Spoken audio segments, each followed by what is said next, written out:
Was there anyone The Prime Minister of Greece just told Breitbart's Matt Boyle that he thinks absolutely the European Union and the United States could work out a trade deal that's win-win and, quote, mutually beneficial to both sides. What do you think about the Prime Minister's comments, and do you think a deal could be struck with the European Union? First of all, I know him. He's a good man, and I appreciate his comments. Yeah, a deal could be made with every one of them. A deal's going to be made with China. A deal's going to be made with every one of them. And there'll be fair deals. I just want fair. There will be fair deals for everybody. But they weren't fair to the United States. They were sucking us dry, and you can't do that. You know, we have $36 trillion of debt for a reason. We don't have it there for fun. They have it for a reason. And people took advantage of our country, and they ripped us off for decades. I've been thinking about this for decades. If you ever saw me on television, I was young like these guys. And it was the good old days, I'll tell you, Roger. But I was like these guys, young, and I was talking about it. Nothing changed, and nothing was done about it. Then I did it. In my first term, I did it, and did it well. We took in hundreds of billions of dollars from China and others, and I started the process, but then we had to fix up from the COVID mess caused by China.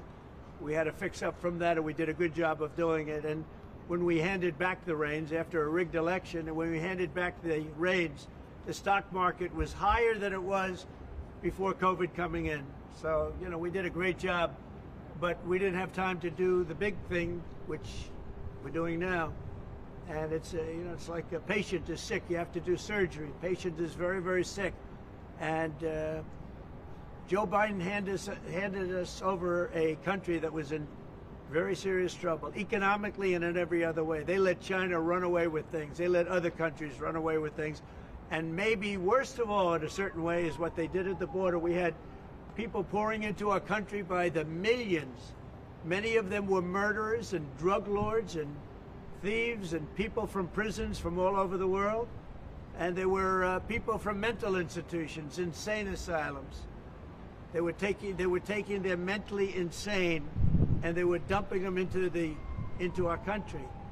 And I'll tell you, Tom Homan and Kristi Noem are doing a fantastic job in removing them. And now the courts, the Supreme Court just gave us numerous good rulings where we have to be able to get them out. You had other judges trying to take over the system. And think of it, they take over, they want these people coming back. Tren de Aragua from Venezuela, the Venezuela jails that cut off the fingers of a man in Colorado. They cut off his fingers because he called the police looking for help. They said, "Did you call the police?" He said, "Yes, I did." "Put your hand down," and they cut off the fingers. This is what they want to bring these people back now. And I want to thank the president of El Salvador for the job he's done, because that's the way it has to be done. And it's too bad.